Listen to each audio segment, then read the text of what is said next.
The reception starts in 5 minutes. The light is fading fast and you are the only photographer on site. You don't have time for complex multi-light setups. You don't have an assistant, and if you mess this up, there's no redo.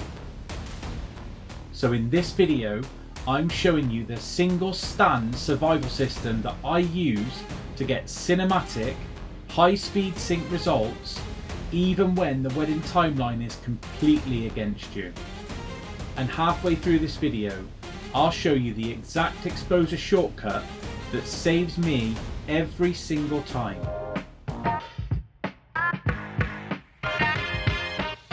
Alright, welcome back to the channel. If we haven't met, I'm Ben, and I help photographers get into weddings and actually survive them. Because let's be honest, shooting weddings solo is chaos sometimes. And today we're talking about off-camera flash, but not in that overcomplicated 5-light YouTube tutorial kind of way. This is about real-world survival. One light, no assistant, no time, and still delivering high-end results. And also, I've put together a free PDF cheat sheet that breaks this entire setup down. Settings, positioning, my exact workflow, everything. The link is in the description, so grab it now or come back to it after the video. And later in the video, I'm going to show you how I shoot an entire 3-minute portrait session without moving the light once, and still get loads of variety. Right, let's start with reality. The ceremony ends, everyone spills out, drinks are flowing, and suddenly you're expected to create portfolio level portraits in about 10 minutes. And this is where most people get it wrong.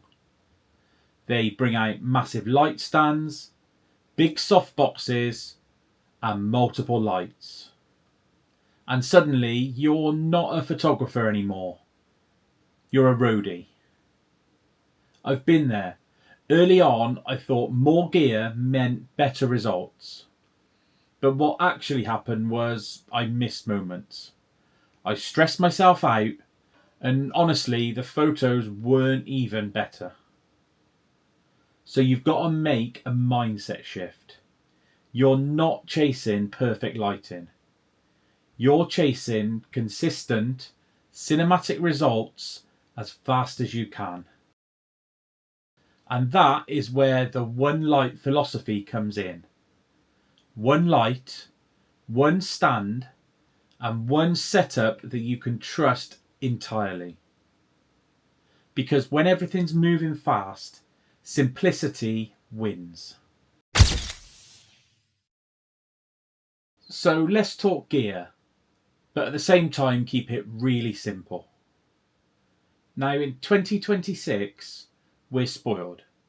You've got ultra portable strobes that are ridiculously powerful, but they're small enough to fit into a lens pouch. This is key, because if it's not easy to carry, then you won't use it. Next up is your light stand. Carbon fibre, lightweight and fast. Really, you want something here that you can deploy in under a minute, ideally closer to 30 seconds. And modifiers. This is where people overcomplicate things. Magnetic modifiers are a game changer. Snap it on, snap it off, done. No fiddling, and more importantly, no stress. And this is the most underrated part. Your trigger needs to be bulletproof. Because one misfire during a wedding can cost you the shot. Listen, I don't care how good your light is. If it doesn't fire, it's absolutely useless. So let's talk about one of the most powerful tools that you've got. It's high-speed sync. Midday sun, harsh shadows, and a couple of squinting. This is where your high-speed sync saves you. It allows you to shoot at faster shutter speeds and still use your flash, so that you can darken the background and keep that nice shallow depth of field. Actually, let me show you how to do this. Here's my go-to starting point. Shutter speed is used to control your background. Your aperture is used to control your depth of field, so keep it low. And your flash power is there to bring your subject back. And here's the shortcut that I promised.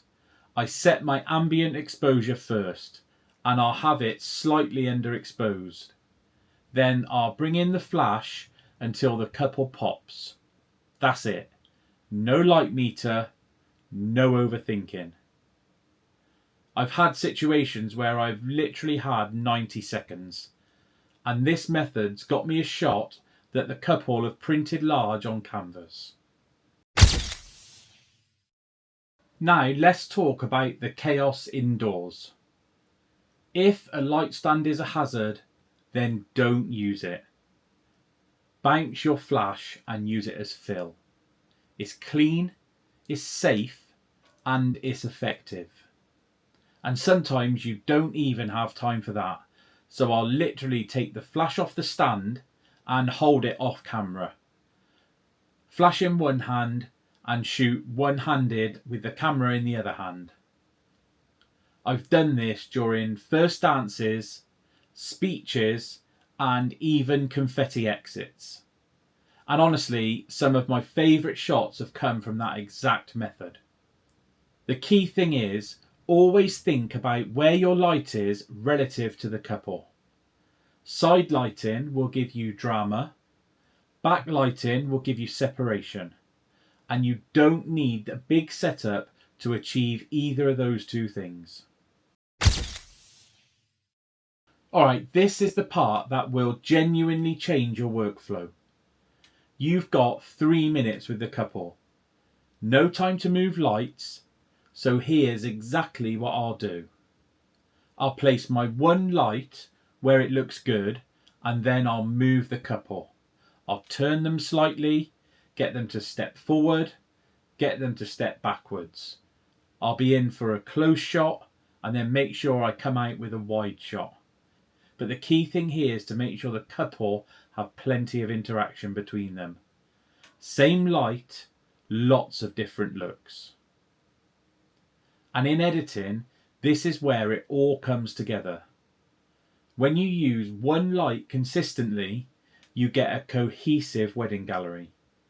The same shadows, same feel, and the same style. And believe me, clients love it. So here's my challenge to you. Next wedding, take less gear. Force yourself to simplify and watch how much better and faster you become. Alright, quick recap.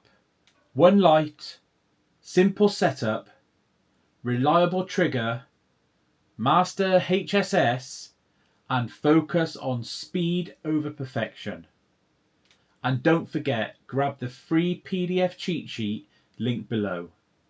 It's got all of this broken down so that you can actually use it at your next wedding. If you find this video helpful, hit the like button. Drop me a comment and let me know, are you team one light or are you still running full setups? And if you're trying to break into wedding photography, this channel is literally built for you.